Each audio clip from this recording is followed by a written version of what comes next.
All right. Welcome, everybody. Happy Friday. And welcome to class number 3 for environmental justice.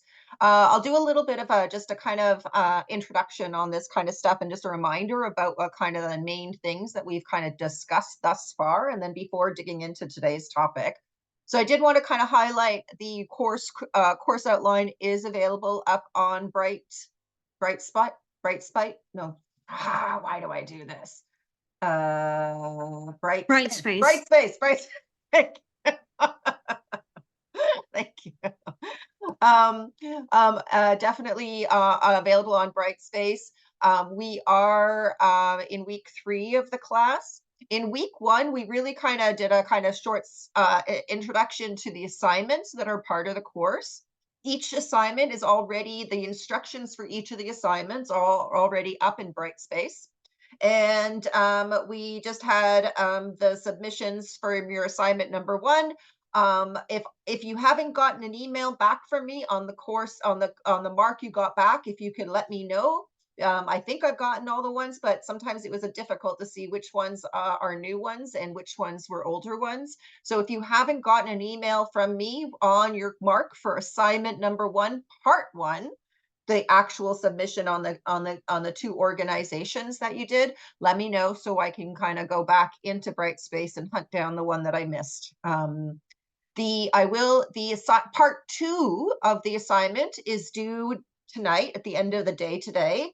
And it really just is going into the assignment submissions that your colleagues have made and kind of really kind of getting, providing input on what value you were able to get out of it. Like, what did you learn from this? Also, some kind of insights in terms of how these organizations align across both either environmental justice and or sustainable development, and just what you think are some of the benefits to them, to each of these organizations, if they kind of do bring in more of the environmental justice and the sustainable development principles. What value might there be for it? So just contributing to the conversation that your classmate had started in their assignment submission. That's worth 5 marks. The assignment assignment 1, part 1 is worth 15 marks. So in total, that assignment number 1 is worth 20 marks. Any questions? See if there's anything in the chat. Just a small question. If you have already done, are you required to give feedback to everyone or just pick 1 or 2? Just 1 or 2. Okay, so if Yeah. you already did that, like, let's say last week, Yeah, you're you're good. okay. You're good. Okay, I Yeah. just wanted to make sure because I was sort of struggling with the instructions Yeah. No a tiny problem. bit, and I wanted to, like, clear that up. So, Okay. okay, great. Thank you. Perfect. No problem. Okay. And Leah, I'll get to you. I'll go into that. I'll go hunt down into Brightspace, see what I missed on that one, and I will send you an email. So that will be taken care of. All right, let me just mark that down so that I get to it. All right. If you have not yet put in your assignment number 1, you can submit your assignment number 1 by the end of this weekend. I will have to give a late penalty to it just to be fair across the board. But if you haven't yet, you can still do that by the end of this weekend. So now we're going to go into a little bit of a kind of discussions before I go into it. So that was the first class. The second class, we really dug into what are the different types of capital. Like, what is our economic system within all our communities and our countries based on? And we did dig a little bit into the gross domestic product, which is used by a lot of countries to track so-called progress across their communities. We also dug into some of the kind of weaknesses associated with the gross domestic product, largely the fact that it pretty much only considers 2 types of capital, mainly manufactured and financial capital. It does not normally kind of consider other types of capital that don't involve spending money, social capital, human resource in the sense that you kind of the work we do that is unpaid work. It does not consider any liquidation of natural capital as a liquidation. It just thinks it's just all good because it now finally a forest that previously, as far as the GDP was concerned, was not contributing anything. despite the fact that it was providing oxygen and cutting down on erosion and sequestering carbon. And we can go into all the different ecosystem services that forests provide for us, habitat for other animals. But as far as the gross domestic product is concerned, that doesn't provide any value because there's no actual exchange of financial money that gets passed back and forth. We also dug into the fact that the gross domestic product considers all expenditures as something that contributes to the collective progress across a country. When we know that there's a lot of money spent on things that we do not want, cleaning up from an oil spill would consider being contributing to the GDP. Car accidents, people dying, people getting cancer treatments, all of that is considered to be supporting the gross domestic product without the recognition that those expenditures are actually things that take away from the well-being of the society rather than contribute to the well-being of the society. So we did dig a little bit into that and then how it skews our decision making, because we don't really factor in a whole bunch of things that we should be factoring in related to natural capital, human capital, and social capital. It also, we started digging into a little bit of the externalities on things or costs. Well, probably the costs are more of a concern, but again, externalities can kind of really speak to anything positive or negative. The externalities that we're often far more worried about are the negative ones. And that would be pollution, any form of pollution, air pollution, climate pollution, plastic pollution, that is now being, instead of actually the owner or the creator of that pollution taking responsibility for their pollution, instead that cost and that responsibility is now moved on to society as a whole, to all varying levels of effectiveness on society's ability to deal with those issues. So those were some of the kind of the systems in place that create environmental justice issues. And we wanted to kind of go back into it. All right. Any questions then on the GDP, the value of the GDP, how it's used? We did also dig into a little bit of alternatives to the GDP that try and correct for some weaknesses in the gross domestic product calculations. Any questions related to those conversations that we had last week?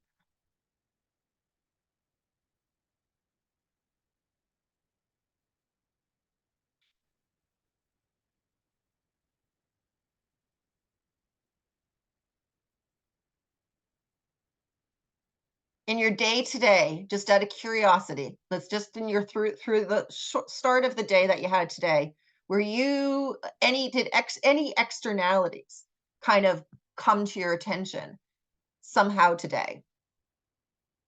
Can you think of anything that you encountered today that would be considered an externality?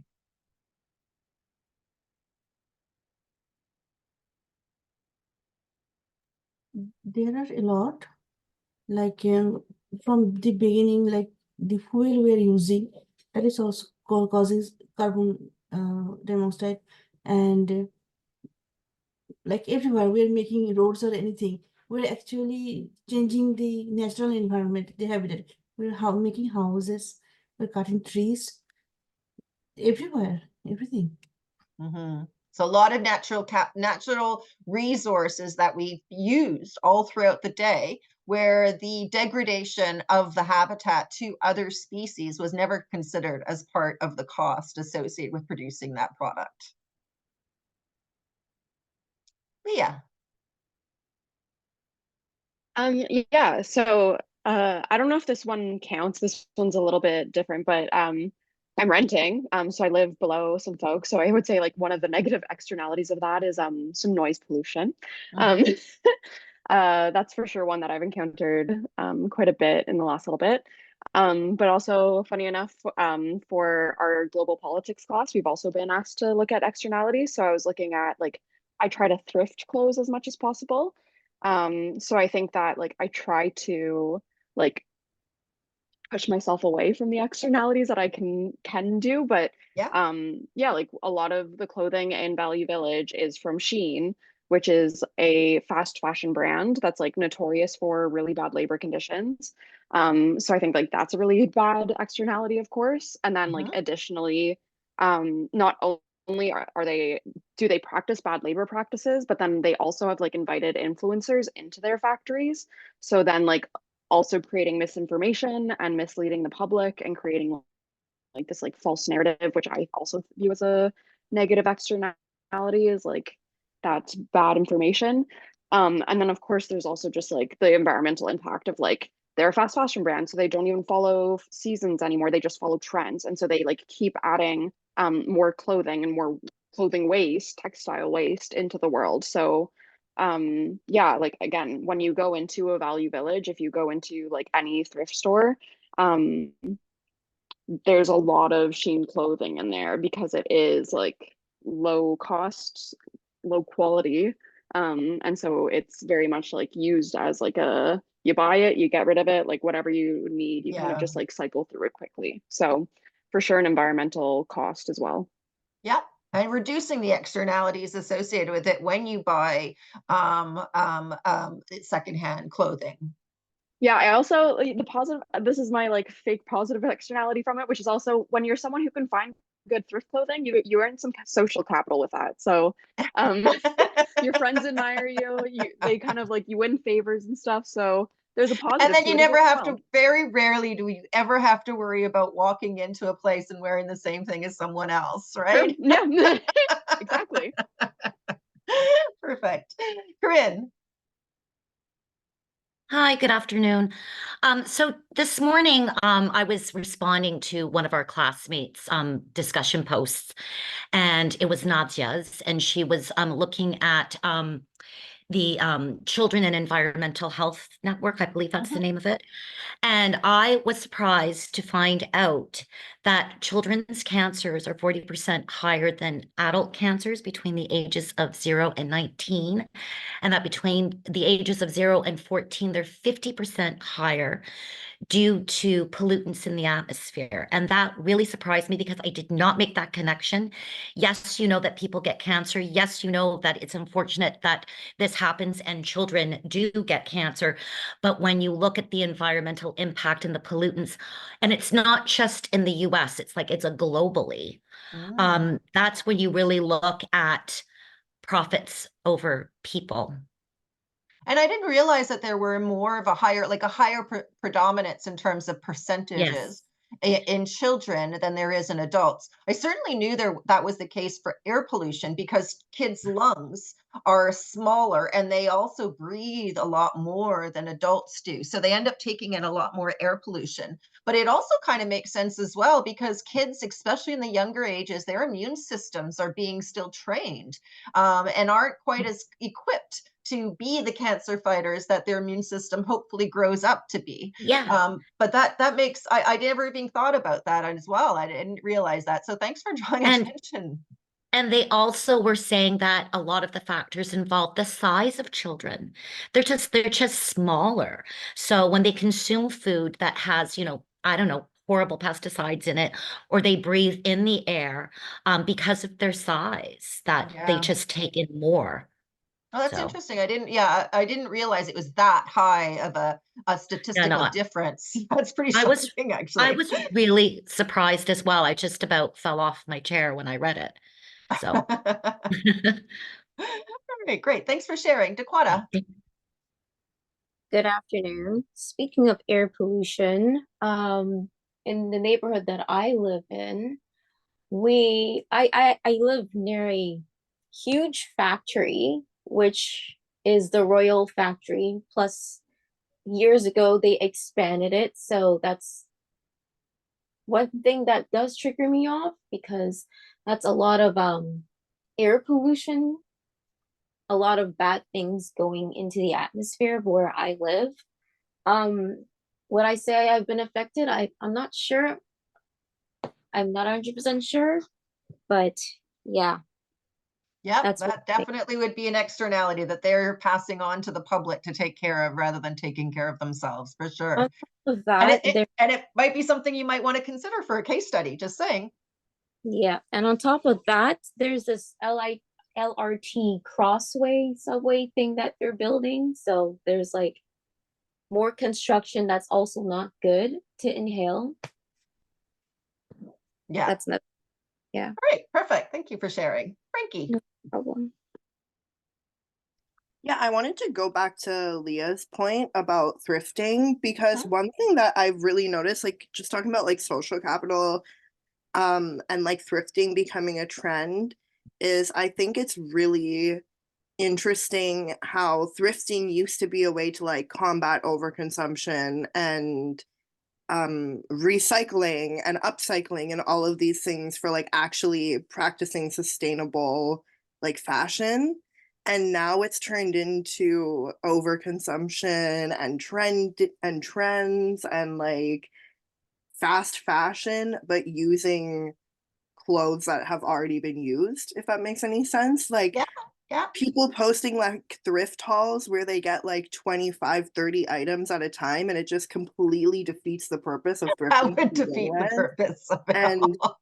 it's like shocking to me too to see the way that like it changes based on trends, because I remember when I was like younger, like I wore thrifted clothes and I got like mocked for it, and it was like, and now to have it be like the trend to go thrifting, like there are some families and some people who can't afford other options, and when we as like middle or upper class people go in and like buy up all of the cute trendy clothes, people who have no other options now don't get those clothes. Yeah, and I So definitely noticed a difference in prices on secondhand clothing now in that too, comparison to yeah, what it it's was a so decade gentrified from ago, right? resellers too. Yeah, it's not the, I mean, it's always far, certainly far less negative externalities than buying it new does. But again, it's not necessarily meant to meet our retail therapy needs under those kind of realms, and, finding other means to meet our kind of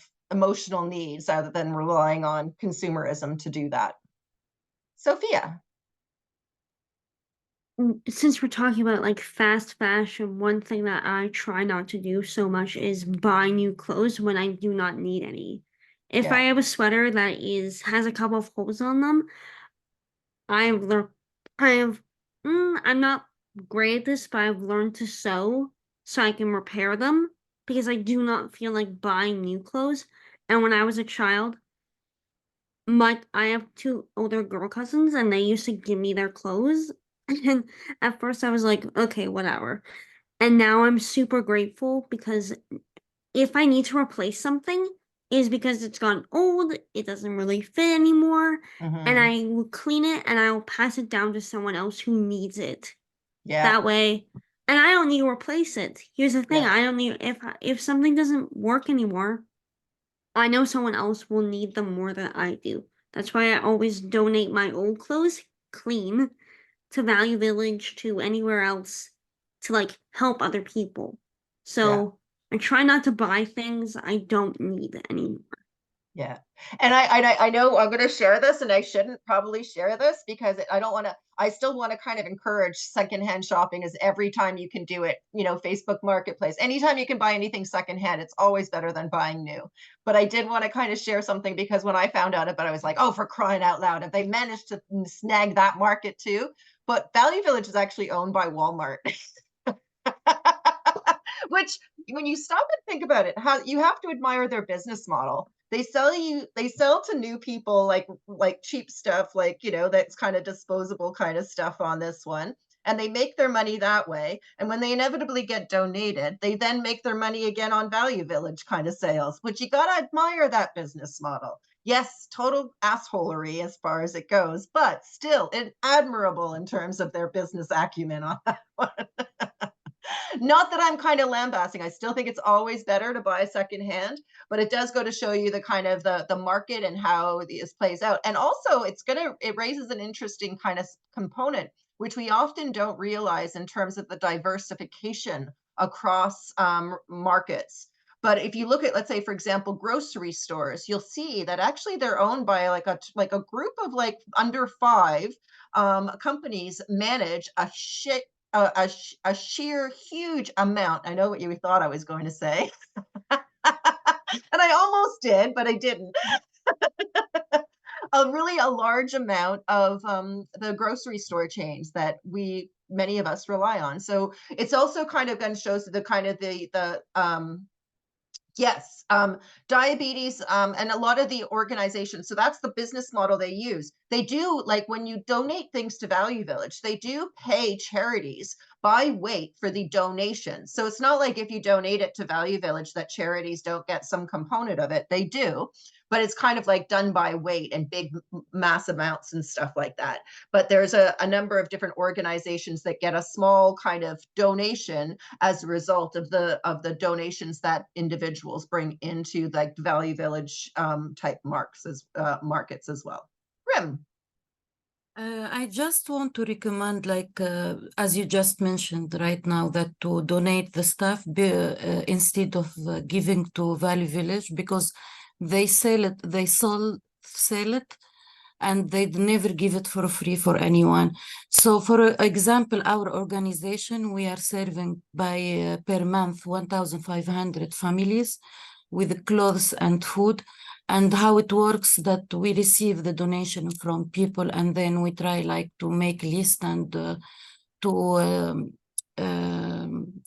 like to donate it to our clients. So I really recommend to do that instead. Absolutely. Yeah. And if you could throw out the organization's name in the chat so that people can know where they can donate things outside of the Value Village to reduce the profits that Walmart gets and to provide more opportunities for free clothing for different communities that need it as well. That would be fantastic.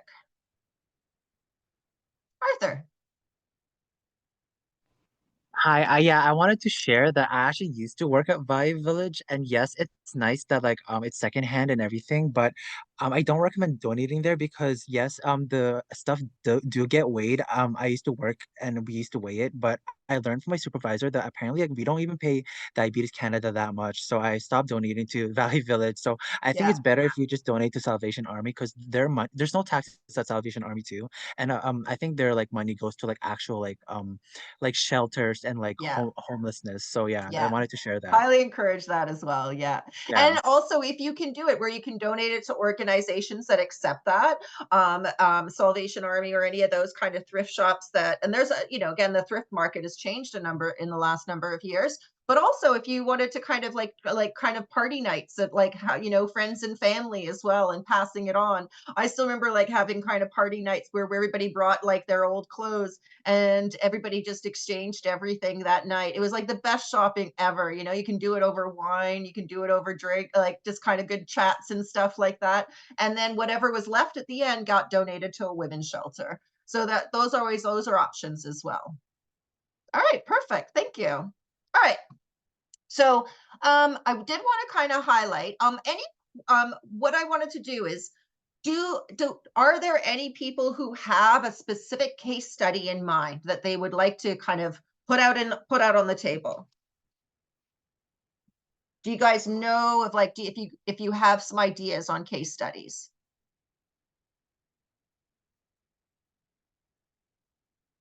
Because what I'd like to do is make a list of the kind of case studies that are coming to the top in terms of people's curiosity.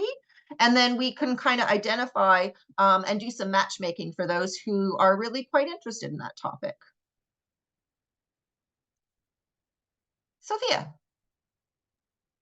I have so many things I really want to learn about, but I would say the coral reef. I really want to learn how we can protect that because that's been being destroyed as we speak.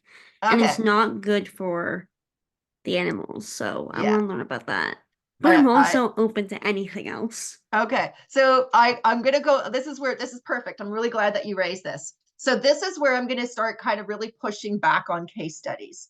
And it really comes down to thinking about it in what kind of scale you're going to think about. Coral reefs is a great example. There's coral reefs all over the world. So if you wanted to kind of do something to protect, when you always think of a problem, don't always think only about the problem. Think about how you would actually move from problem to solution. And where you can put your solutions into play are going to be at a different scale than a global challenge that's faced. So when you think about coral reefs and all of the poor things that are all the things that they're suffering from, and we will dig into this on the coral reefs, They are so important outside of just being like probably one of the most beautiful ecosystems that this earth has ever created, like just an amazing, unusual, otherworld place to visit in terms of being able to kind of go to see coral reefs or to be able to watch documentaries on coral reefs. Outside of being like a really interesting, very cool ecosystem in its own right, it also serves as a nursery ground for fish stocks all around the ocean. So, as a percentage of where it provides habitat, like 80% of species in the oceans rely on coral reefs, either for food or habitat in terms of protection from larger predators. And so it is an absolutely critical ecosystem in terms of the fisheries stocks that are in our oceans, that about 1 billion people in the world rely on fish as their primary protein source. And the loss of the coral reefs will have impacts in terms of these ecosystems and being able to serve as these nurseries.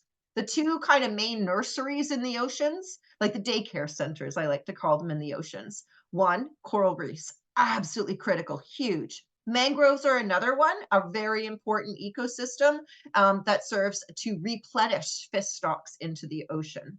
So that is like a definitely big issue to deal with. Now, if you wanted to kind of choose it as a case study, I would suggest you probably need to start digging into a specific area so that you know who your stakeholders are. And it's a little bit more defined in how you actually move from problem to solution. You can go and choose something like the Red Sea coral reefs and then identify what are the issues affecting those Red Sea coral reefs. Or you can look at the Great Barrier Reef and you can be looking at those kind of what's the implications associated with that, what is affecting them. Now, you can just to bring it down to a little bit more of a workable geographical kind of scope, that is what I would probably suggest. You are going to always have to deal with the largely global issues because coral reefs are so much of the canary in the coal mine when it comes to climate change. Outside of being a beautiful ecosystem, an absolutely critical ecosystem for fish stocks, they are also, I'm going to just jokingly refer to them, but they're kind of like the fainting Nellies of the ecosystem, like the canary in the coal mines. They're probably the most picky in terms of it. It's kind of like coral reefs only live within a specific temperature range. So if it gets too cold, the coral reefs die. If it gets too hot, they don't like it, coral reefs die. If it gets too acidic, they can't make their calcium carbonate skeletons, they die. If it gets too alkaline, they don't like that either. So they're very particular in terms of the the environment that they're able to live within. So so climate change is absolutely devastating for coral reefs, and there's a lot of work taking place right now to try and understand how in the world we are going to protect coral reefs from climate change. The other component why climate change is so important to the coral reefs is, again, as I was mentioning, too much carbon dioxide in the atmosphere.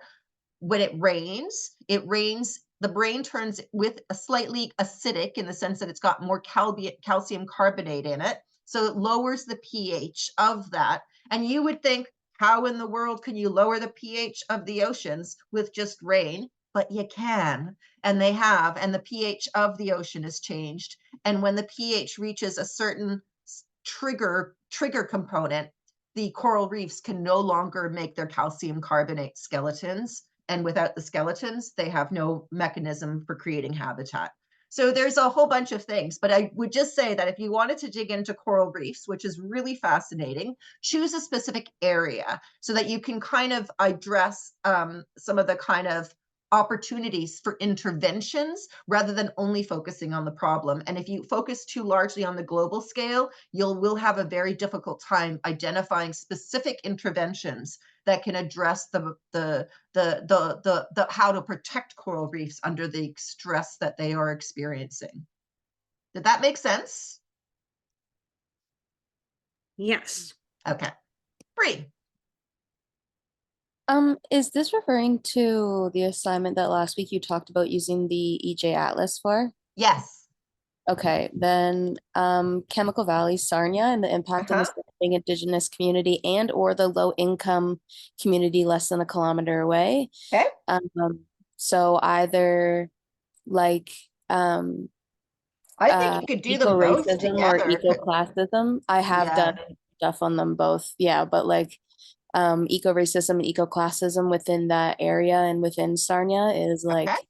terrible. I grew up in that area, actually, like less than a kilometer Alright. away from the plants. So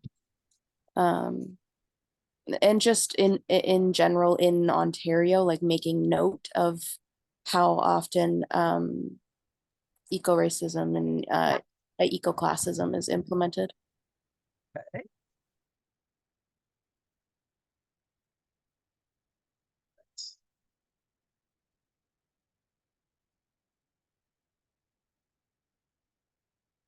Any other suggestion? Got 2 on there, coral reefs, geography still to be determined. There's so many different ways that could be narrowed down a little bit more specifically. Chemical Valley, Sarnia, and the indigenous community, or even the lower income community that's exposed within Chemical Valley and Sarnia. Any other suggestions for case studies? Frankie.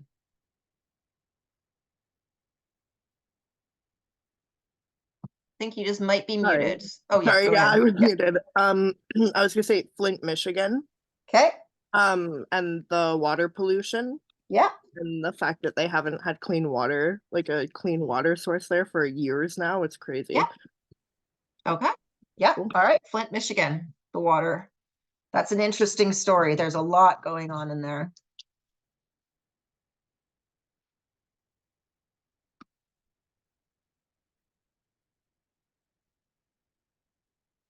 Okay. So I see, Corinne, you mentioned interest in looking at environmental pollutants that are causing cancer in children and youth. Absolutely, you can do that. Just look at it from the perspective. Again, this is all about the scope to make your life easier. If the scope is too big, you'll have a really hard time figuring out who your stakeholders are. You'll have a harder time figuring out how you move from problem to solution. So if you were to look on terms of kind of the chemical causing cancer, you could kind of connect up with the Chemical Valley in Sarnia and understand from the perspective cancer causing in children and youth. What are the numbers and statistics that are associated with that? Is there evidence for increased burden of health on these communities? And we were going to go into today about how you go about identifying these data collection and evidence-based approach that you're going to need for building up the support for moving from problem to solution.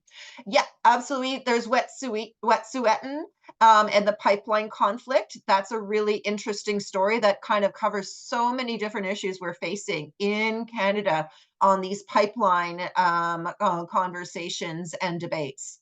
It's a really interesting one as well. If I could kind of speak a little bit about the Wet'suwet'en one. This is really interesting because it often gets mixed up with TransCanada or Trans Mountain Pipeline that is bringing fossil fuels from Alberta to the BC coast and then sending it off for export to Asia largely. And I should mention that most of the pipelines that we're having all of these very difficult conversations with about in Canada are often not for meeting local energy needs. Very rarely are they actually for meeting local energy needs. This is for export to other countries and making export to other countries more cost competitive to compete against other markets. That's that's really in many ways one of the major aspects of why they want pipelines going to the ocean so that they can get these fossil fuels to other countries. The Wet'suwet'en kind of issue often gets mixed up with the Trans Mountain Pipeline, and it's actually different. It's interesting that the BC government is challenging the Trans Mountain Pipeline and going through its BC territories to reach the ocean to go off to Asia. The Wet'suwet'en, actually, a pipeline is a Line C pipeline that the province of BC is shoving down the throats of communities. but it's actually a BC pipeline, not the one coming from Alberta. And it's called Line C, and it's bringing liquefied natural gas to the ocean for that to export it to other countries.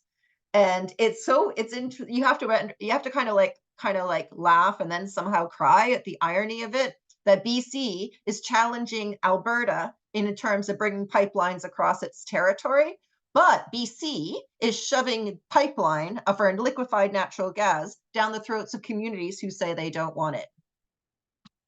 In addition, you also kind of start getting into the governance structures and the Indian Act's forced governance structure on Indigenous communities that we can dig into as well. And that would come out in Wet'suwet'en as well as a case study.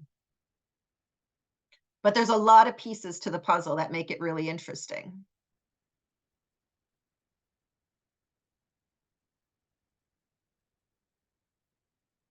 All right. Okay, so we got the Line C, and I'm gonna the Wet'suwet'en issue as well. Okay, that's a possible case study. All right. And Corinne, you were mentioning something about looking more in an urban kind of environment space. That's really interesting. Actually, one of the things you could possibly do with that kind of a case study, you could look at public transit and the role public transit plays. And you think it's a natural, like it's a good thing. We all want public transit brought into communities. But it also kind of starts raising up some unintended consequences. It could be relating to public transit increasing real estate values, increasing rental costs, pushing people out of the market. You could kind of look at it also in terms of the green gentrification. This is also one of those unintended consequences of advancing green space in communities that are often not necessarily well served by green space. And it's something that people are starting to realize now, thinking like, what could be wrong with adding green space to a community, without realizing that it also increases real estate values when that happens, and that could result in people being pushed out of the community through an effort that was meant to make their community a better place to live. But there is ways to deal with unintended consequences, but it's you don't deal with it until you acknowledge that they exist. All right, so that's one possibility for that one.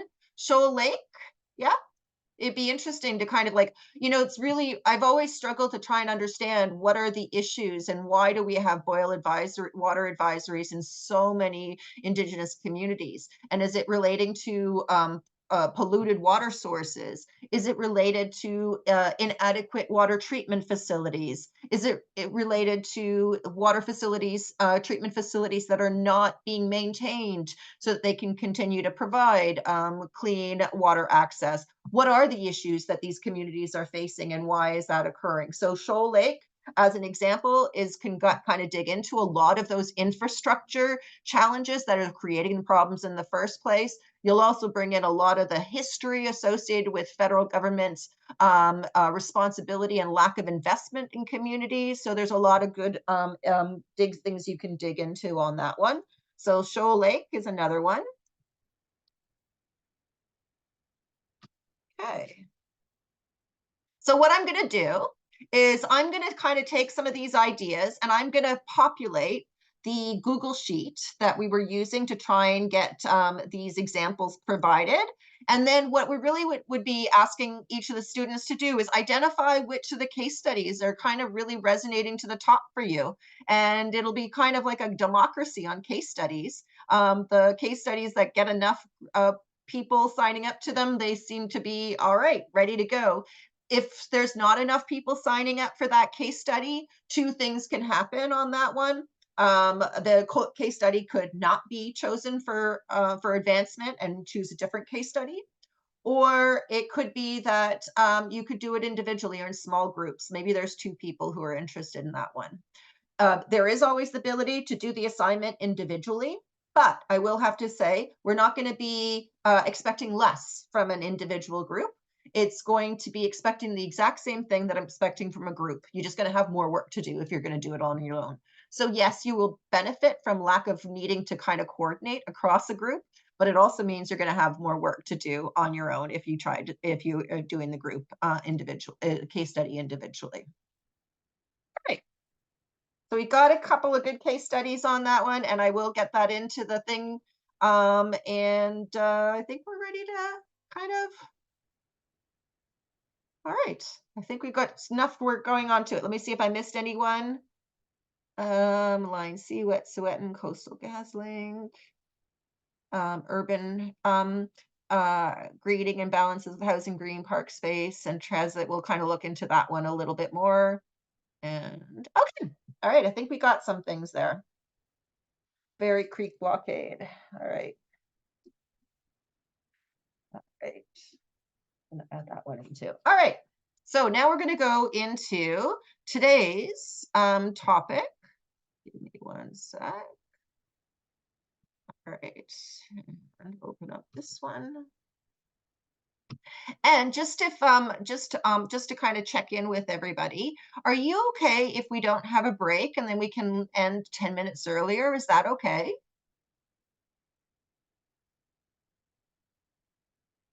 Yeah? Okay. All right, just because that'll make it easier for me in terms of on that one. Okay. So gonna get into this today's course. All right. So we did kind of have a little bit of a discussion, and we did see that there was some fairly big overlaps between some of the social and environmental justice issues that we're facing in our presently and into the future. I'll just make sure I'm not missing anything here. Sorry, in the chat. We get on. Okay, perfect. Thanks. Did I lose my connection? Can you guys hear me? Oh, I'm back. You guys hear me okay? I'm just seeing that my internet is doing some weird things. Maybe I'll just turn off my camera just for a little bit. I would say you just sound a little crickly, but otherwise you sound okay, to me at least. Okay. Okay. Yeah, you perfect. sound. We can still hear you. You're just freezing a tiny bit, but Okay. yeah, your camera's off, so we can all hear you, I think. Okay. All Everyone right. else. Perfect. I'm going to turn my video off just to kind of cut down on what my internet has to deal with. So as we were saying, like it really, when we're like environmental justice issues, it's never so much only about what is legal and what's illegal. A lot of the environmental justice issues that we're facing are perfectly legal, and that's the unfortunate thing. So it's not simply only about what is legal and illegal. Once it's illegal, then it's a matter of enforcement, which is challenging in itself, but still very doable. Then there is the aspect, if it's not necessarily illegal, and then it's just a question of what's right and what's just. Have to kind of think about is how do you bring people and stakeholders over to your side, that getting them to recognize that this is wrong, that this is not fair, and that we have a responsibility to fix it. And that's where we were talking about last week, whether we thought humanity was like hardwired for fairness. And, you know, there was definitely different, you would think that we're not hardwired for it because we do so many of our things. And so we make so many of our decisions individually and as a society based on self-interest. And we know self-interest is a very strong motivating factor, people. It's just not the only motivating factor for people. But that sense of fairness is something that can galvanize people and bring them together. It may not always kind of win over the people causing the problem, but you don't always have to win them over. Challenge the one who is doing the things that you think is wrong on that front and that they also think is wrong. And that's why they're working together to try and address that injustice. It's also kind of really important to keep in mind on this one is that chances are in any environment, better resourced, who has more probably government connections than you do. And you think about how this behemoth who has so much more power and so much more influence than the group that you've managed to pull together. And that's where either closely aligned people or even sometimes not so closely aligned, but still able to work together and to build that change base, figure out which battles to take on and how you go in various component pieces to know who are the right players that you have to build as a team to challenge this status quo and all on side. So we're going to go into some tools and frameworks for how you break down environmental just conservation framework, the environmental justice perspectives, and then we're going to go into some of the kind of more psychological issues that we have to do. We're going to go a little bit into cognitive biases, the wisdom in crowds, and unintended consequences that we need to dig into. But we're going to first conservation and environmental justice perspectives. As I go through each of these different frameworks for how you can go about breaking down the problem, the systems that the problem is embedded in, Who are the people and the groups who are either going to help you fight the issue that you're trying to address or going to hinder your efforts, and how you build stakeholder engagement. That all of that we're going to dig into, not all today, but that's going to be part of the overall course as well. So the W5 framework, it honestly, like really, it's something that is a good starting point for any problem. Always go down to the W5 framework. Who, what, where, how, when, all of those things. Why did this issue occur? What are the local issues that created the problem? What kind of system factors created the issue? Quo. Where is the problem occurring? Is it a big isolated problem, or is it a specific location problem? Is it a specific air pollution in coral reefs, where there's both local issues in terms of construction and sediment that could be creating problems, as well as global climate change challenges that are going to be that affect coral reefs as well? What's the geography of the challenge that we're facing? What change needs to happen? How do you make it happen? Who needs to be involved in making it happen? And who is the one who doesn't want it to happen? The change is what I mean by it happen. What other goals could it achieve if it happens? And this is really interesting, that what other goals could it achieve if it happens? Because as we were talking about here, about social and environmental justice issues, strategies is to have single solutions for multiple problems. If you can get that, your stakeholder base will be far bigger than it would be if you had that kind of narrow focus on just the problem itself. If you can address affordability and now kind of built a much stronger umbrella that you can bring a lot more stakeholders into. If you're addressing things relating to employment opportunities while also addressing an environmental justice issue, you've now got a stronger base of people who will be working alongside you and wanting to make it happen. So if you can find different synergies across different policy goals and bring them together in one intervention, you will be far more likely to be successful than if you only thought about your issue from a narrow specific outcome synergies that you might be able to kind of bring. But all of those synergies really help you to build a wider stakeholder base who will be your kind of group of people who you rely on for getting that, whether it be media, whether it be from government. And so all of these are explored and from different perspectives, because the first thing to do is recognize what your biases are, and then try and see if you can bring other people who have different kind of perspectives that could address the biases that you bring to the table. So that's the first one you start with. I would always encourage the W5 framework. It's the most logical. The W5 framework will be able to get you like 60, even 70% of the main issues and challenges and opportunities that you're facing intervene in. Then there's the just conservation framework. And this is kind of added to it. And I will admit, there's an awful lot of overlap across these different framework answers. That's a good sign. It means that you're kind of covering your bases on this one. But I always encourage people from different perspectives can help address some of the biases that we inherently bring to our thinking. It can also lie and see things in maybe a different way. And that's the goal of trying different frameworks, is really so you can start opportunities and issues and minefields that you might actually encounter. And then looking through, knowing that in advance, you can. So the just conservation framework really is stemming more from, like, this one's a pretty straightforward W5 framework. When you start looking at the just conservation framework, it's going to really start going into a variety, 3 different areas that are particularly important. The distribution, how harms are distributed across different populations and groups and generations. There's a procedural one in the sense of like who's impacted and who's affected by the decisions. Are the people who are affected by the decisions actually involved in the decision-making process? If not, that's a bias that's created and already an inherent unequal playing field that's been created. What is the and what kind of respect is there for different perspectives and viewpoints across the team? These are different angles that you can look at to see the problem from different angles, and they really help. And really, when we think about distribution harms, who are the benefit? What are the benefits, and how are they allocated? Procedure and participation is really about who's involved in the decision-making process and who's affected by the decision-making process. And recognition is really more about having the respect for different viewpoints across the team. So it's not just like a patronizing thing that happens a lot of times where, scientists make it, we've verified that it's okay and we haven't seen any impacts, and and they're not answering questions of what assumptions went into their analysis, or kind of like governments kind of ignoring community input on this one and making the decision to support the company. Though all of these kind of really goes to a recognition of the differences in power structures that exist within any case study.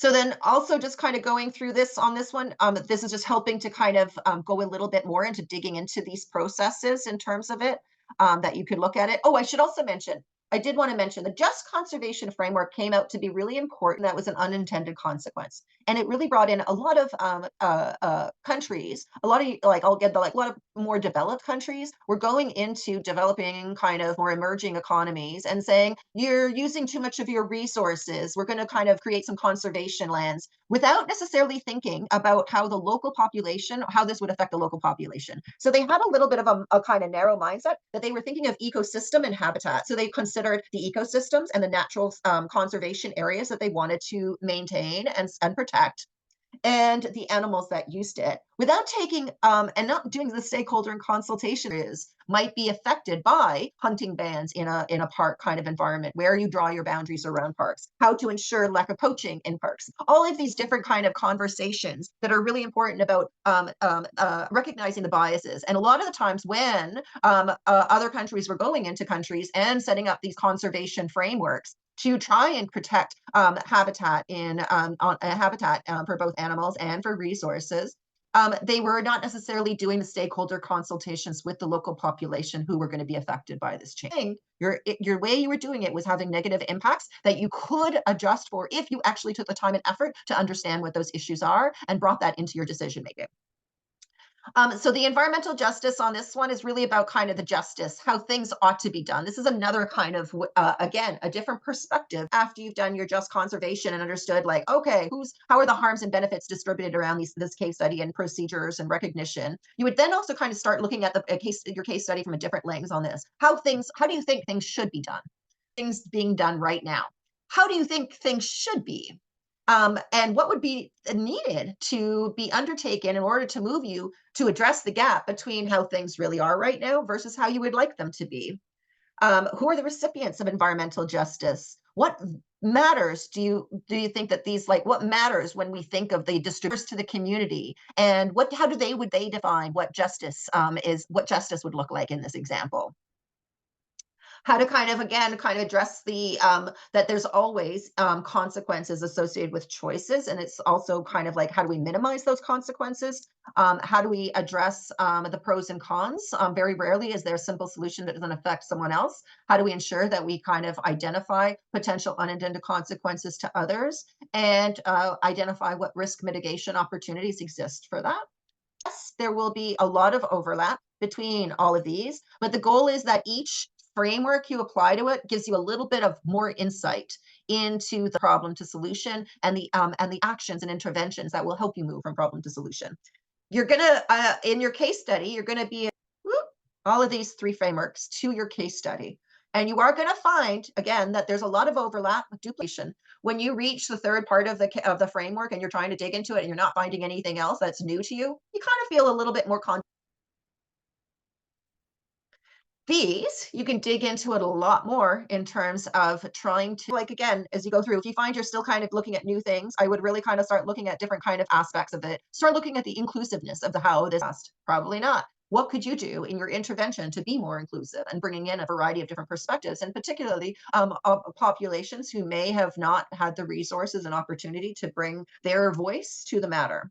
How does this kind of think about with regards to consultations over time? How do you build the relationships that you would need with each of your stakeholders? Challenge that you know that there's going to be players in your environment, and I mean both your stakeholder environment, that is going to have a lot more access to resources and a lot more access to power and influence. How do you adjust for that? How do you advance kind of more of a shared decision-making ability, so that it's not just decisions they made and who they brought into consideration and how they brought those people into consideration? How do you increase the shared decision-making and also the transparency about whatever authority is making the decision? So these are another kind of different lenses you can apply to your case study that could dig out a little bit more nuances that could help you figure out how you could move from problem to solution. And also how you can break down the group of people who you will likely need to be your army on advancing this. Now, I did want to, this is not normally something that gets brought into environmental justice classes, which is more science kind of policy based, that is made involves people. And if it involves people, it's a psychology thing that we can learn about as well. I remember reading somewhere that we were just like kind of emotions are very, very influential in the decisions we make. In fact, all evidence seems to be dictating right now that we make our decisions based with our intellect. And we totally underestimate how influenced we are by our emotions and the decisions that we make. And then we have a wonderful brain to build a story to justify the decision that we made, thinking was all decision. But I did want to kind of highlight, because it's important to look at how these cognitive biases are likely to play out in your case study. And and because you are dealing with people, you are dealing with cognitive biases that we all bring to the table. The information really where people tend to give or look for more information that they agree with. And they don't often kind of dig and become the greatest researchers to hunt down the information that disagrees with their different point of view. This is the same thing with the confirmation bias. It kind of, again, highlights the information is more the intake of the information. The confirmation bias is really that you tend to kind of ignore all information that is not kind of inherent in what you already believe. And you will not only look for it, but even when you get access to it, even when it comes from reputable sources, you're going to have a bias associated with not listening to it because it challenges your present frame of thought. Present bias is a huge issue on many environmental. Climate change is a great example of this one. We give stronger weight to things in the here and now than we do in the future. That is inherent in bias. Unconscious bias, which is really, we're kind of go into this, those are the stereotypes that we have inside our brains that influence our decision making or our thoughts that we're not even aware that we have. So those are the ones that kind of like, they're more hidden underground, that we quite don't know why we made the decision we made or why we feel the way we do. And digging into some of those unconscious bias is a really kind of good opportunity. I would say that unconscious bias can be done in a group environment, but it also means that each individual has to have the willingness to look inside that individually in order to be able to have an ability to influence them at a group level. We have tribal tendencies as human beings, and we tend to give preferential treatment to those who are either a part of our group, who look like us, or any of that kind of biases of that in-group, whoever you feel is part of your group. The non-invented here bias is really about kind of like, if there was a solution in one place, it can't work here because we're so different from everybody else. And that might very well be the case, but there's always usually some aspects of what was working in another area, and you can kind of look at it from kind of figuring out what can it do to kind of support my local experience here that I'm trying to address. And just because it was not invented here doesn't mean that it couldn't work here. It's worth considering those kind of conditions transfer to your local circumstances. And we go into the illusion of correlation, and I will start kind of going into this. I'm going to go into this a little bit into correlation versus causation. And this is really kind of key, a key area. That correlation is just a relationship, two sets of variables, and it just means that there's some sort of similarities, but cause the other. And we're going to go into some examples on this correlations that have nothing. They look just kind of correlations that look like they're really, causation because they look like they're connected up with each other, but they're not. U.S. spending on science, space, and technology, and suicides by hanging, strangulation, and suffocation. So you can see suicides on the right-hand side, spending on science, space, and technology. And you could say, oh my goodness, as science spending goes up, so does suicides by hanging, strangulation, and suffocation. There must be some sort of, they're correlated. They both go up over the course of a time period. But that's the only correlation. There is no causation associated with how much we spend on science and how many people commit suicide by hanging, strangulation, and suffocation. Divorce rates in Maine and per capita consumption of margarine. Well, you can see that they're kind of correlated with each other, but they're definitely, I don't think causation. I don't think there is. I don't think that's the main topic, divorces. So how can you help separate what's correlation versus what's causation? This will be really important where there's a negative impact on, and let's say, for example, on public health. Health evidence will be really, really important to pull together. People won't want to address or won't think of it as a problem until they know what's the problem it's causing. And we can go into a couple of good examples that I will kind of go into in terms of the strong amount of evidence from problem to solution. We can talk about lead in gasoline. It's a great story. I will probably kind of go into that story at some point in time on it if we have time, but I'm gonna, that's another great example. Just because you have all the evidence doesn't always necessarily mean we have heaps of evidence on climate change. We have God, this is space. Do you know how hard it is to get scientists to agree on something? The fact that there's, a small little a handful, less than 1% of the scientists out in the world who are kind of challenging the science on climate change does not create a level playing field between two different perspectives. It's a very small perspective of people. And then again, this is correlation and causation. Those people challenging the science on climate change are often supported by the fossil fuel industry. Now, did they become by the fossil fuel industry, or were they funded because they were doing that? Maybe probably a combination of the two, but that's a huge kind of challenge in terms of kind of, you know, the media we're facing, because the media has been trained to give different perspectives equal weight, but they shouldn't be getting equal grade on climate change being human caused, and a small little handful of scientists, not even a percentage of them, that are challenging it, that are funded by the fossil fuel companies. And then when you do media, they still get equal time on the media articles, and that's totally unfair. But that is one of the challenges we're facing. All right, so that's the kind of little bit on this correlation and causation. And it's an important thing to take into consideration. And we will kind of go into that. I'm not going to dig too much in this one. More qualitative kind of viewpoint of how you could look at the an environmental justice issue. And it's more about the differences in perspectives from the person or the people perspective. How do you decide what is fair? And that's where this breakdown of this kind of framework can help you kind of get different think is fair or equitable. There's the equality of rights, where resources are spread evenly and then most likely thinly. So if you have $100 and you have 100 people, you're just going to give $1 to every person, and that's fair. But you might be dealing with people who are like in which case giving the person who has $100 $101 doesn't really have much impact on their lives, but giving that person with $1 $10 might actually make that big a difference. So that's where you kind of, you know, kind of like where the utilitarian, you're thinking about how to maximize the good that can be coming from your overall good that your resource or your effort could achieve. So it really comes back to democratic equality, and it's like, who was the most disadvantaged? Who's not gotten much in the past and who could really use some additional support inequalities kind of stuff. The proportional equality is you're like, okay, we can't this time moving forward, we're going to make sure that all people are given equal access to education. All of the past people who are alive who weren't benefited from this more equal access to education are not going to be supported. That is kind of known as the grandfathering principle to the future, without kind of addressing how you could right some of the wrongs that the new solution is trying to address, but for people who were too late to benefit from that change. The causal kind of responsibility is really more about the polluter pays. The person or the entity creating the problem in the first place is the one who should fix it, and they should pay for the fixing of that problem. And then merit-based is based on who can really who's put the most effort into the and who's like who's most likely to be able to do something that is good or valuable with it, or who has the most skill sets or talent to be able to make use of it.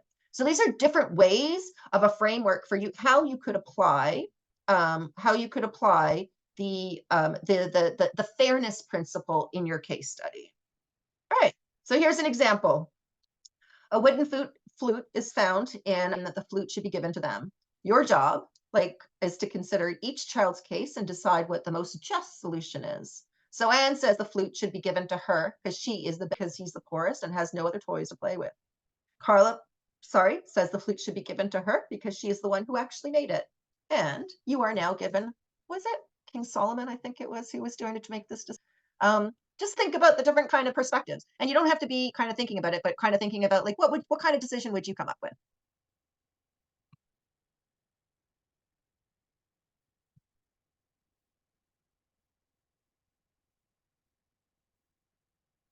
A schedule of use. Absolutely. Could time share it. And sharing it amongst all three.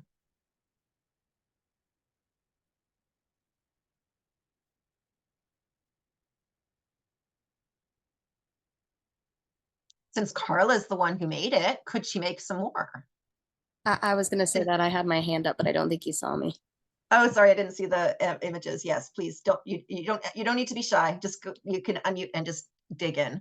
Carla can make more flutes. Absolutely. I was also going to say, like, maybe there could be like a flouting community that they create together, so yeah, that they can kind of contribute to their musicality altogether and figure out some more stuff. So like Anne can teach them how to play flute a little better. I'm sure Bob's got some skills that he can contribute, and then Carla can teach them how to make them. Yep. Excellent. But it can show you how you kind of can bring the nuances to this, kind of like digging into what's fair.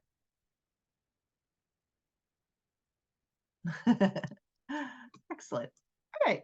So, but it goes into the kind of like sharing all that kind of viewpoint on what is, on what's the different ways that you could look at what's fair. All right.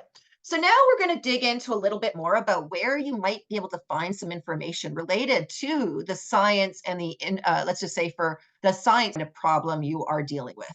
So probably one of the first kind of sources of data collection is the National Pollutant Release Inventory. So it's going to go hunt this down. Yes, I do not want you to verify that. We're going to bring it in, and my internet is really slow today. All right, we're going to bring that here. So in here, you could go in, and I'm going to throw this in. I'm going to throw that into the chat. Huh.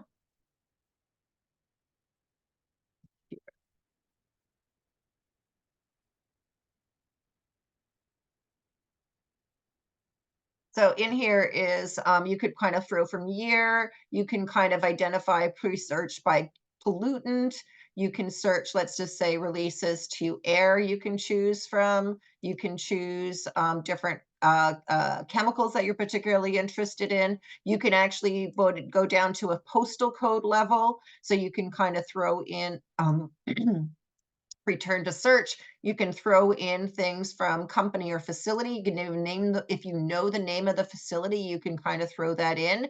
You can throw it by province. You can export and data sets and stuff. And you can also kind of throw in your FSA, your postal code. If you go to advanced search, you can then put in the postal code, and you can see I am going to put in my, and we're going to see what comes up. Oh no, that's not right, because I know that there's pollutants here. So we're going to search that. So then this highlighted, you can see all of the different kind of in my FSA, all of the different companies that are putting, let's go back to that one. Let's go back. Guess it was only one page.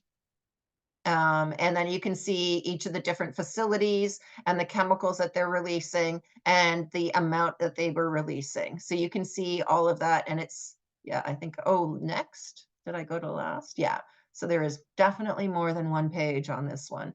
And this is in my FSA that I'm in. So that's one place that you can go for the data in terms of if you've got a case study and you're looking to get some more information. This is just where you can kind of get those point source pollutants. So I should mention the NPRI only works if it's a point source. And what that means is that it's not a vehicle that's moving around from place to place. It's a specific stationary facility, and it is polluting or releasing chemicals above a certain amount. So not all companies have to report their emissions. Only once they go past a certain threshold in certain chemicals do they now have to report to the NPRI. I did also want to kind of highlight all of these kind of conversations. We've been stuck in problems still for the most part. We have not yet moved around to intervention to solution, but you have to understand your problem before you can even figure out how in the world you are going to move towards solution. But I will also say that until you figure out what's the solution, you will not be able to build a stakeholder army, really, when it comes down to it, to be engaged on this if you're only focusing on the problem. People are not motivated to spending time, effort, and blood, sweat, and tears to better understanding a problem. That is the job that you need to do as the person who's galvanizing the team. But if you really want to build momentum and maintain momentum, you got to engage them in how you move from problem to solution. That maintains momentum. It's just talking about the problem over and over and over again, you will lose momentum in your group. All right. So I wanted to take you through, and this is going to be fast. I'm going to be fast on this one, but I just as a joke, I was like, oh, how do we move from problem to solution? And I'm going to choose something that's like super easy. climate change. Now, seriously, it's not easy, not at all, but this is like even a big, huge problem like climate change can be broken down from problem to solution. So we know we have the UN, the Paris Agreement. We know that it was limiting average warming. It was a goal that all these countries committed to undertaking interventions and actions that would reduce average warming from 2 degrees. Scientists are saying that we actually can't go beyond the 1.5 without the risk of triggering feedback loops. It's not like all hell is lost or all hope is lost when we go past 1.5, because I honestly think we're going to be going past 1.5. It's more about the risk of triggering feedback loops. And we can go into some of those feedback loops if you're really interested. It's quite fascinating from a science perspective on that one. It's a very bit of a depressing story, but it's still a very interesting one. What are the feedback loops we're worried about? Ocean ice melting and increased albedo. What that is about is that, let's just say, this isn't the case in Antarctica, but is very much the case in the North Arctic.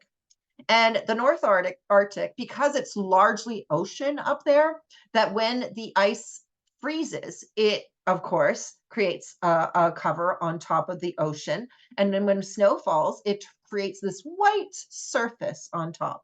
Even if it's just ice, it's still going to be very low albedo, which means most of the sunlight is reflected back into space.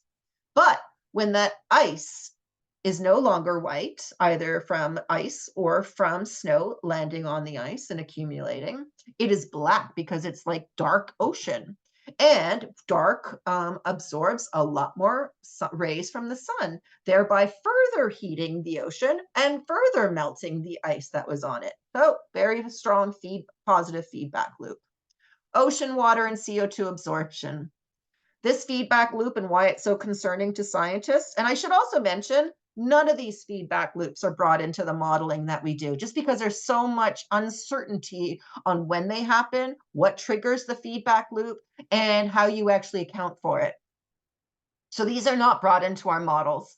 The models that we are basing our decisions and possible climate change impacts on are based all on human-caused GHG emissions, and not necessarily GHG emissions coming from the natural systems that we're worried about triggering feedback loops on.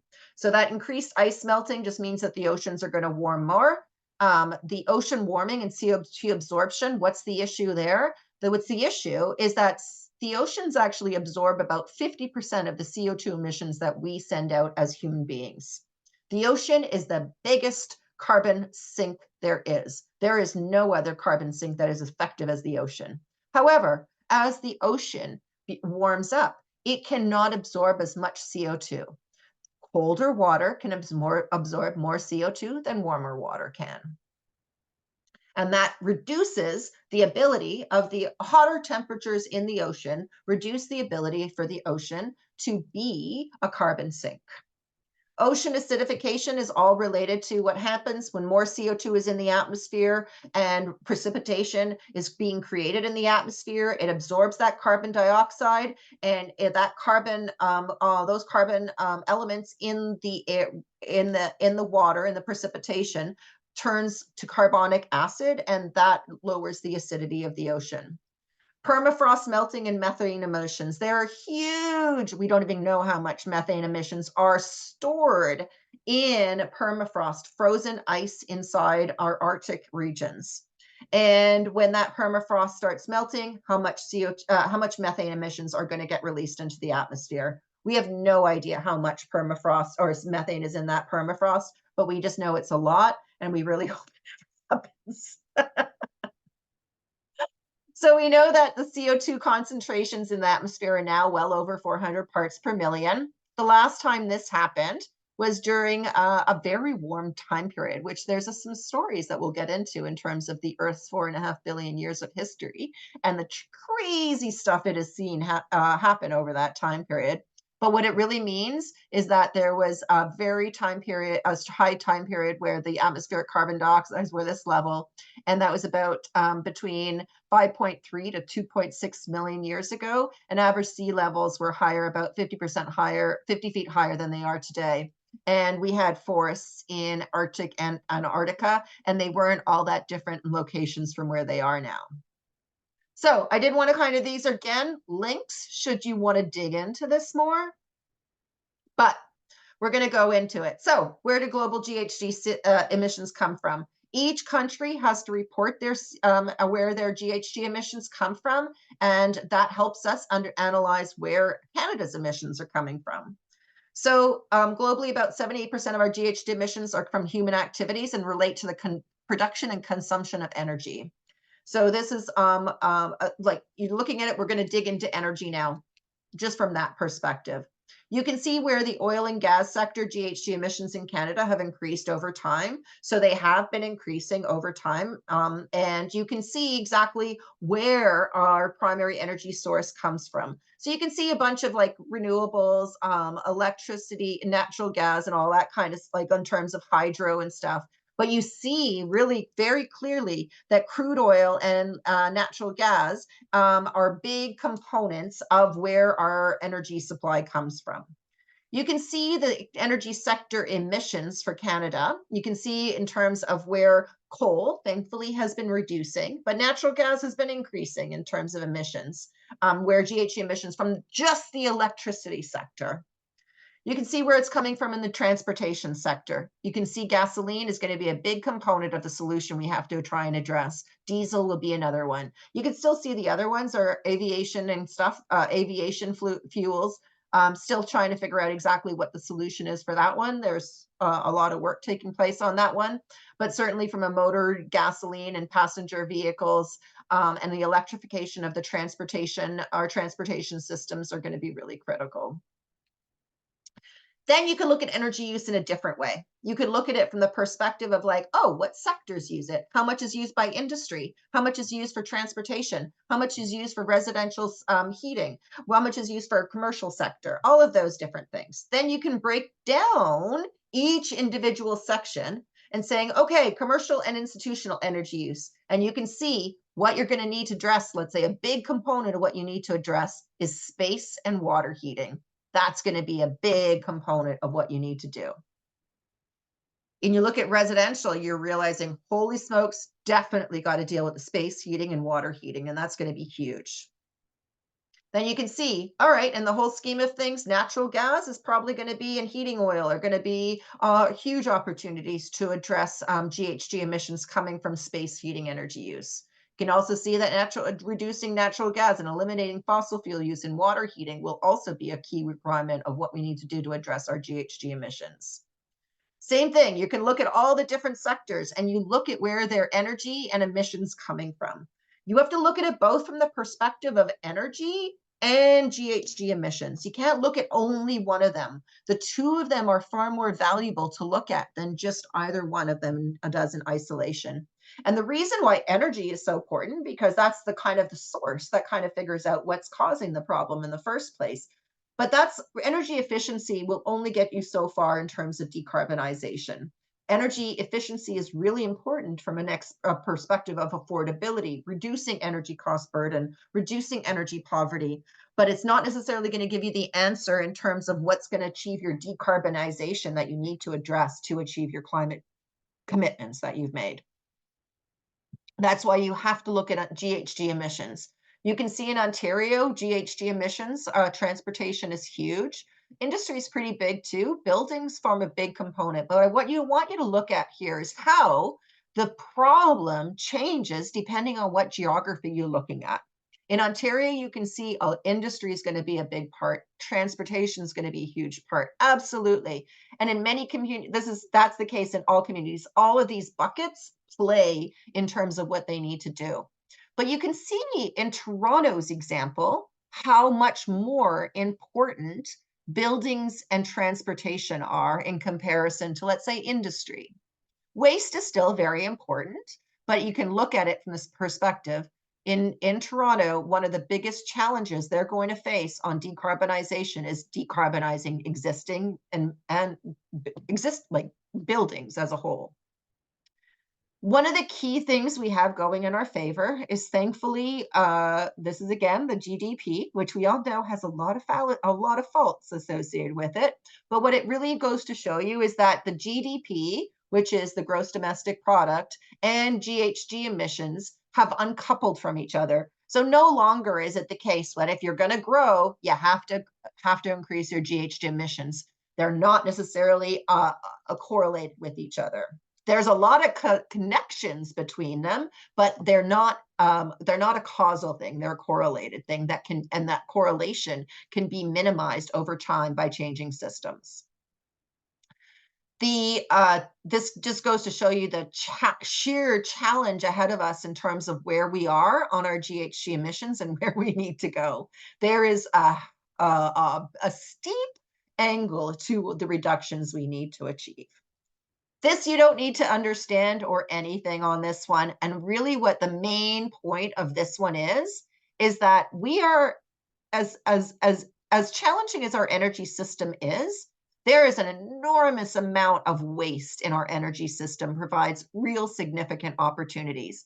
Addressing waste won't solve all the problems. We are going to have to get off fossil fuels to truly decarbonize. You can only get energy efficiency to reduce your fossil fuel inputs. It will not eliminate them until you find a different energy solution for your needs, whether it be home heating, whether it be building heating, whether it be industrial processes.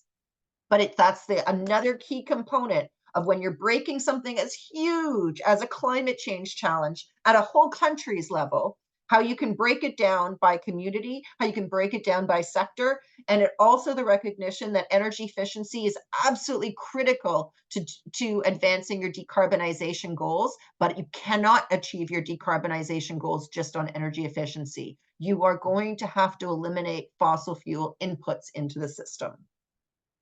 You can compare energy prices by country to see what the kind of burden is, and you can see that there's a very different market for energy efficiency in Sweden, France, and Germany and Japan than there is in Canada. And this is just based on energy prices.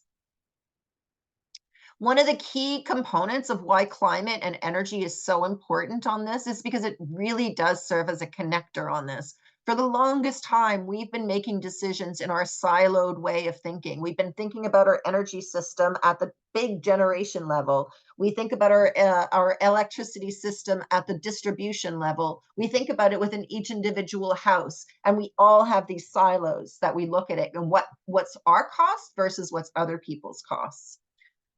Climate change and energy really helps to kind of break down those traditional silos, because there's so much interactions and different ways to look at things and address opportunities for addressing multiple goals you're trying to achieve through single interventions if you plan it correctly. In addition, energy use also has some return on investment in the terms of you use less energy, you have to pay for less energy. So there is opportunities to kind of address those ongoing costs from the capital costs that are often required to reduce the energy use as well. So you need to look at it both in terms of how much you have to pay for getting energy that you need versus how much you have to spend to achieve energy efficiency and decarbonization outcomes you're trying to achieve. So that was kind of like on top of all the energy use on this one. Did want to highlight, just looking at the end-of-pipe solutions is not going to really solve the problem that we are facing on this from affordability perspective as well.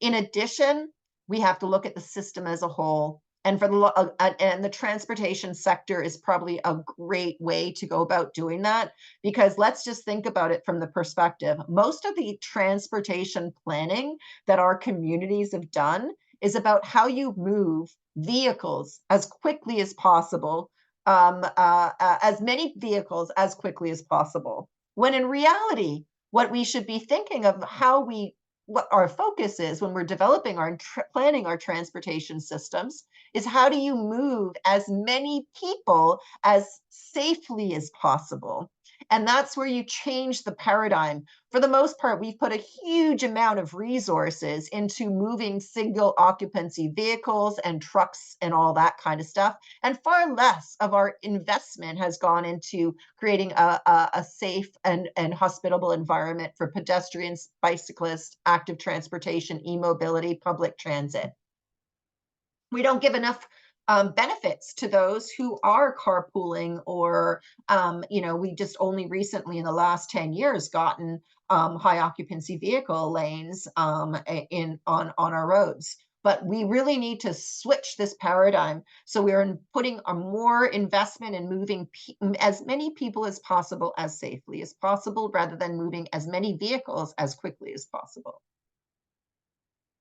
We can go into existing buildings. They're going to be a huge challenge, huge economic development, absolutely, being less car-centric in our design in general. Absolutely, that's really critical. And existing buildings are going to be a huge challenge in terms of reducing and decarbonizing, reducing energy use and decarbonizing. It's also probably one of the biggest local economic development opportunities and biggest job creation opportunities that's available to us for the next coming generation. And I would have to say, this is very labor intensive. You cannot outsource these jobs. These buildings are not going to be moved, so you cannot outsource them. They require a lot of labor. There's different options for how much skills and training you need to be able to go into these buildings and do the energy efficiency work that's needed in them. So there's a real good benefit that you can get multiple goals associated with the effort. You get the existing buildings, you make them more affordable in terms of energy use, you make them more comfortable and safe and healthy. You also get a lot more job creation and local economic development, in the sense that a lot of the money that we all spend on energy doesn't stay within our communities. It pretty much leaves our country or leaves our province. Whereas investments in energy efficiency are local labor. Often they're local, not necessarily the products coming locally, but they're purchased locally. I'm not saying that, so if you get a little, you're going to be repaying your loans to pay the financing on it. So it's not saying that it's going to be like flush with cash as a result. But there is the ability to switch out costs, and over the life of the buildings, they will absolutely have a positive return on it. To me, new buildings are a no-brainer. Anytime we're bringing fossil fuel infrastructure into new buildings, we are risking it being a stranded asset and having to pay more to decarbonize that building over the long run. It breaks my heart every time we have fossil fuels going into new buildings, and we are working really hard with the municipalities in Southern Ontario to really advance green development standards and increase the Ontario Building Code to drive fossil fuels out of new developments. As you can imagine, it's not the easiest thing in the world to do that. Waste is definitely going to be a key component of that work as well. Whether it be, and I don't mean waste to resource in the sense of only, let's incineration and using the energy from the incinerator for either power generation or for waste heat to heat neighborhoods or cool neighborhoods, all of that kind of stuff.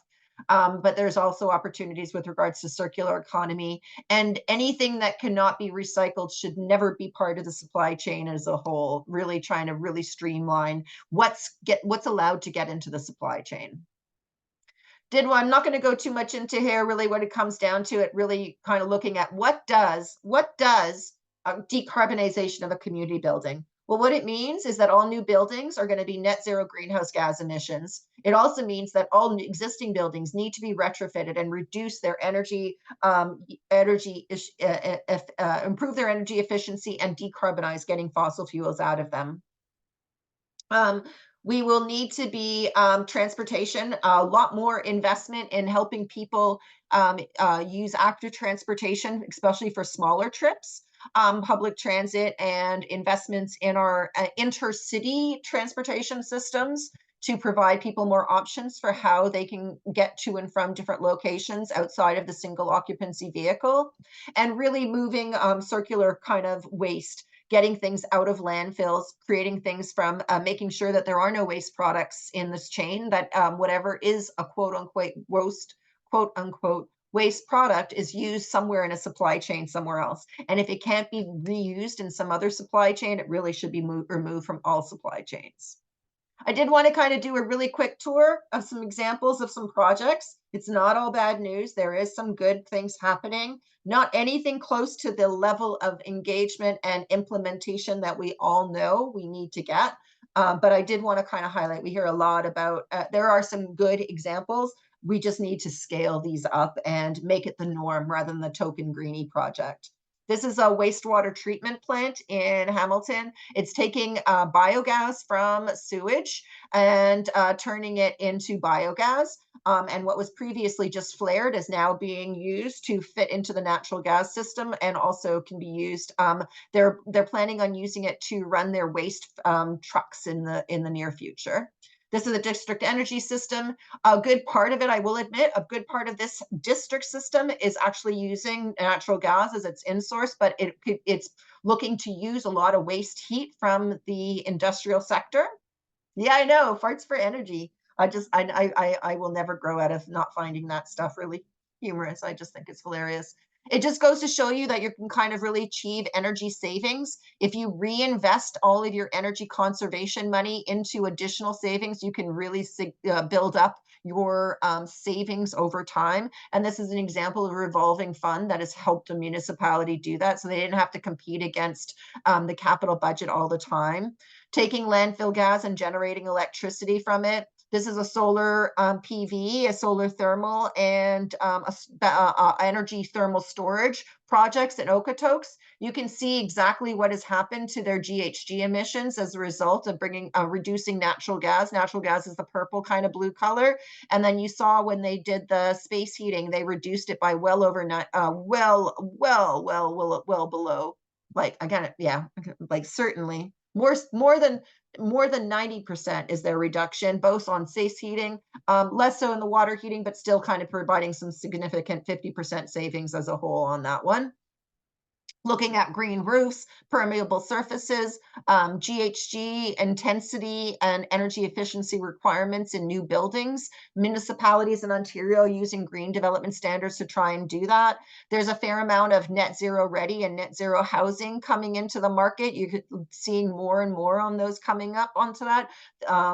This is an example of a Tower-wise renewal retrofit program where the City of Toronto is working with rental apartments to give the property owners access to low interest, long-term capital to be able to do the energy improvements associated with the building. In addition, they're not only looking at it from an energy perspective, but they're also looking at it from a kind of social capital perspective, where they are looking at kind of community animation, public space needs, how to improve the livability of these apartment towers in the city to make them more hospitable places to and have their next generation, because a lot of these are coming up to their last, the end of their life cycle in terms of their old version. And really the question is, do we demolish these buildings and build up, or do we retrofit them to be able to kind of live the second life?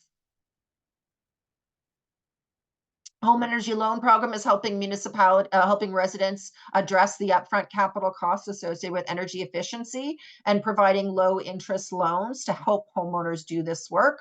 Solar City, again, bringing the programming to help people get solar thermal into their homes to reduce the amount of fossil fuels that they need to use for heating their water. Identifying the solar potential of buildings is an opportunity. London has just done a solar thermal. City of Toronto just recently did a solar rooftop, solar potential map as well. San Francisco is now required all new buildings to have PV panels on their new buildings. Santa Monica is also kind of moving on this one. This is a biogas project in Alberta, which is taking waste from agricultural, horticulture, livestock, and turning it into biogas. I have to say, I love this. And this is from the UK.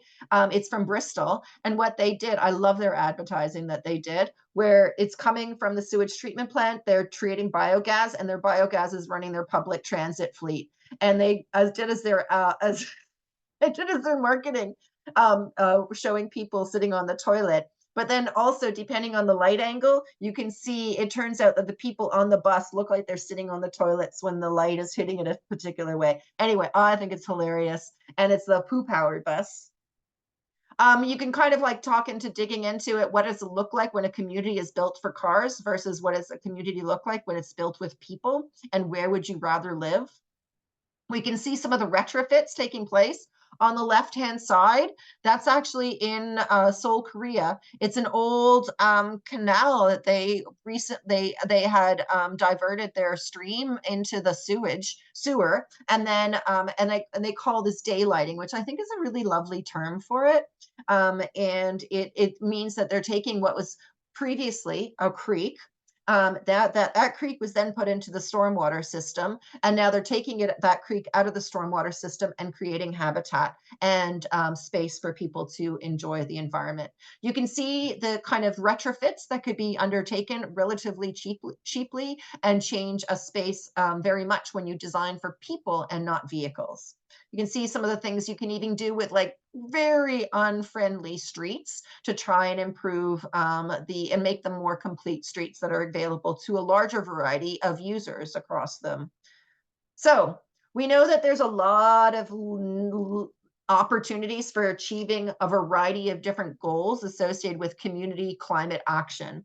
And how does it help with regards to creating more livability within our communities? So I really wanted to kind of highlight it's really important that we don't think only siloed and only think from an energy and GHG perspective, but we also look at it from the perspective of how do we build resilience to extreme weather events within our community? How do we address affordability, both energy and overall affordability issues that people are facing? What are the opportunities for job creation? How about who are the populations who would most benefit from job creation? What retraining is needed? All of those different components that you look at in conjunction together so that we don't necessarily think only in our siloed mentality. Okay, so that's my kick at the can of what I wanted to share. Let me just see where I got here. I am going to stop sharing and I'm going to turn my video on and hopefully it's working. Yeah. But it goes to show you how you can take even like the weird, like the most kind of probably complicated of how you address climate change, which is so multifaceted, and how you can break it down into more specific interventions that can move you from problem to solution. In each of the different breakdowns, there's always opportunities to kind of identify intervention opportunities. And based on your resources, influence, and power and stakeholder group, you probably might have to choose the ones where you have a chance of winning. And next week, we will start digging into what are the ingredients? What's the criteria that kind of leads us to the best chance of moving from problem to solution on that note? So just while we're finishing off here, we're going to finish it off in another minute. I am going to be sending everybody out an email again with the case studies that we've gone onto it. I've got a couple of lists here that I'm going to throw into it. And then I'm going to send you guys all out the Google Doc where you can go to, where you can start signing up to see where you're going. If you want someone who's looking for a group and you don't yet necessarily have like no topic is really resonating with you, then either kind of think about kind of suggesting another topic that does, and then add it in there and see how many people sign on for it as far as it goes. But we'll do it by a democratic process of people identifying case studies that they would really like to dig into and seeing which ones we get a critical mass of people who want to form a group. You're always able to do it individually. I don't encourage it because it's going to be a lot more work than doing it in a group. But that's always a possibility if that's something that's if there's a specific topic that you really want to dig into that other people hasn't resonated with them, and to the extent that you can build a team. Any questions?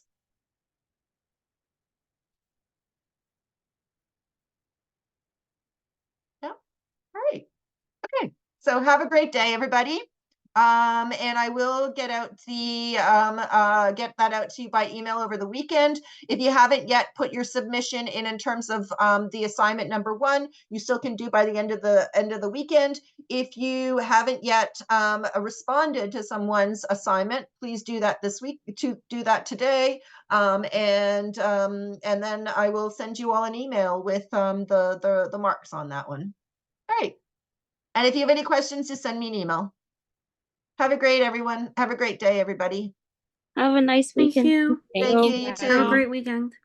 Bye.